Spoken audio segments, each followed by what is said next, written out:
This film is of workers leaving Vickers and Maxim, a shipbuilder in Barrow.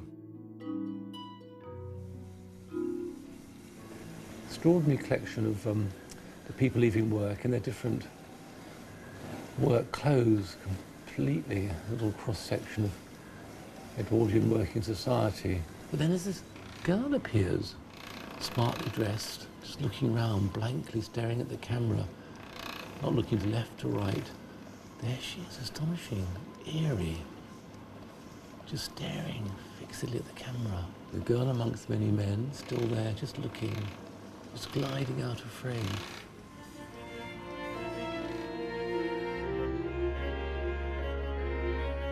Sadly, it was impossible to find anything out about the little girl. But luckily, there is some information about the people who worked at Vickers and Maxim. We got in touch with Barrow Public Library, who very kindly sent us a copy of a photograph of men who retired from Vickers in 1919, entitled Vickers Veterans. Crucially, this photograph is accompanied by a list of the names of the men appearing in it. Absolutely amazing. This allowed us to write all the people in Barrow who still bear the same surnames. These include one, T. McCambridge. Incredibly, we got a letter from a woman about McCambridge's daughter, Mary Moran. It was a sight to see, really. When my father was dead, it was shipbuilding, and he was a riveter. And the children in front of as if they're waiting for their fathers coming out of work. Although some of them would be working, because you can tell by their dirty faces and that, and yet they only look about 12 or 13. They swarmed out of the gates at dinner time and tea time. It was just like as if all the people in Barrow were all across the road and on the pavement. There was only one way out, and everybody had to come down that road, so you couldn't have got a pin in between them when they were all coming out of the gate. It was taking your life in your hands if you were going the opposite way.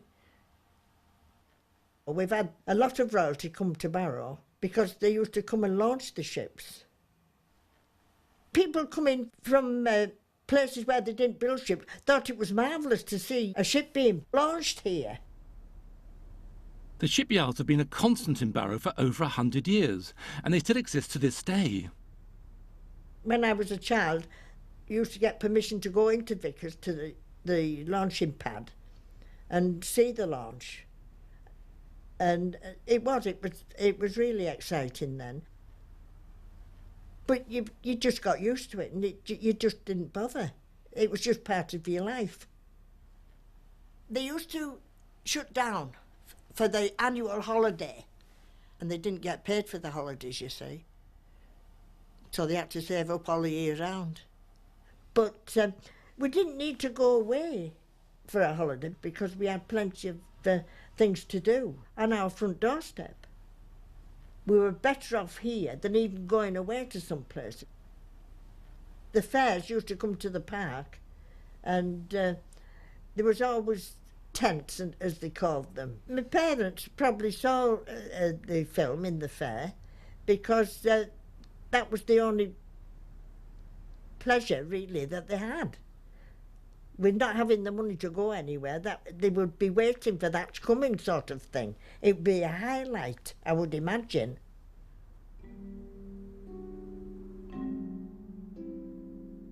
Mary's father would have worked on everything, from steamers and passenger ships to warships at Vickers and Maxim.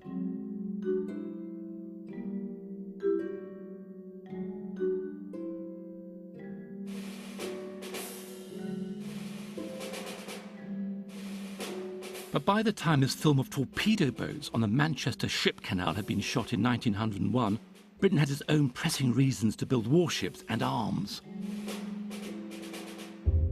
Britain had been at war in South Africa with the Boer republics for 2 years. The Boers were rebelling against Britain's attempts to appropriate their diamond mines, as well as extend the British Empire into their territory.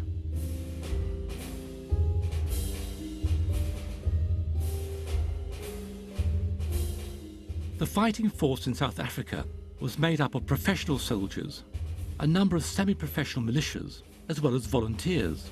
But there were problems with recruitment. Unlike today, where most people are too fat to join the army, in the Boer War, 40% of the volunteers were rejected because they were too small and malnourished.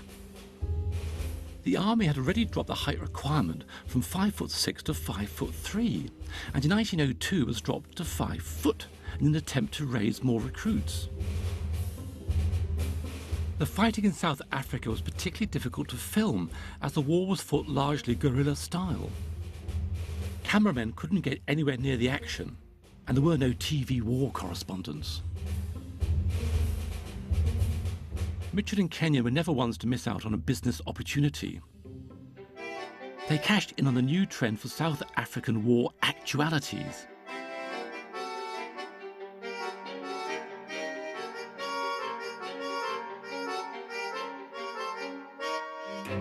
They simply reenacted famous wartime events and battles, as well as inventing their own patriotic stories. Using amateur actors, they filmed them in the Yellow Hills just outside Blackburn.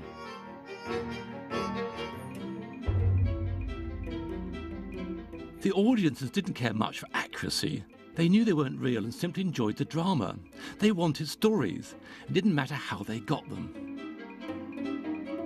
Showmen would even employ people to fire guns and throw smoke bombs in the audience to add to the atmosphere.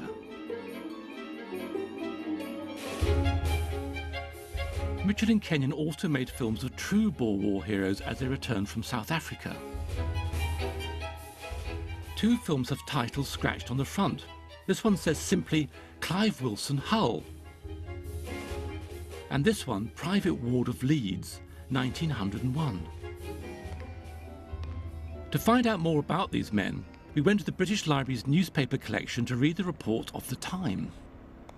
We found accounts of the homecomings. One is in the Yorkshire Post for December the 10th, 1900.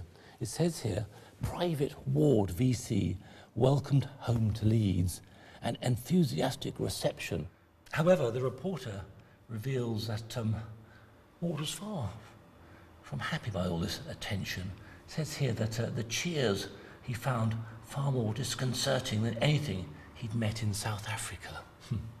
Now, this account from the Hull Daily Mail, April 7th, 1902, says, back from the front, Mr. Clive Wilson's homecoming, a popular welcome.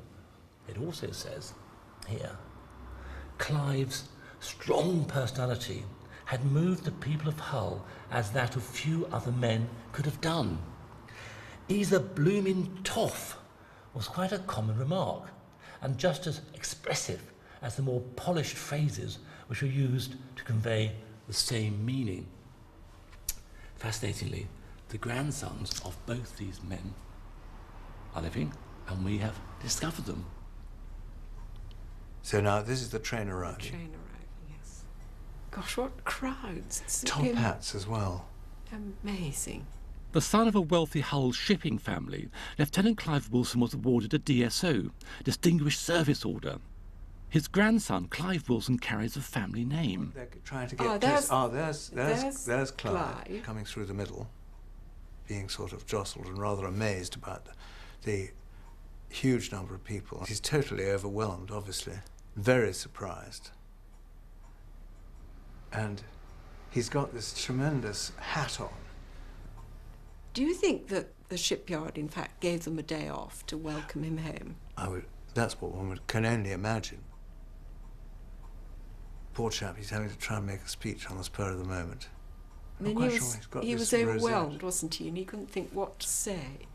Well, even though he was a very good actor and a great comedian, just like me, he was never very good at making speeches. He was always caught short of words. I don't know what they're doing with that ladder in the background there. They've obviously all been clambering up on the roofs to see him. Very emotional at the moment, coming home. Because he was terribly popular. He was just called Clive, and everyone else was Mr. Yes, Mr. that's Kenneth right, Mr. Kenneth. Yes. Of course, the amazing thing is, I mean, one's only ever seen static photographs of him before, and not many of those, because let's face it, he died in 1921. That's getting Muriel in, getting into a carriage. Muriel was his sister, and his mother was Mary. And that's Mary's back view. It's just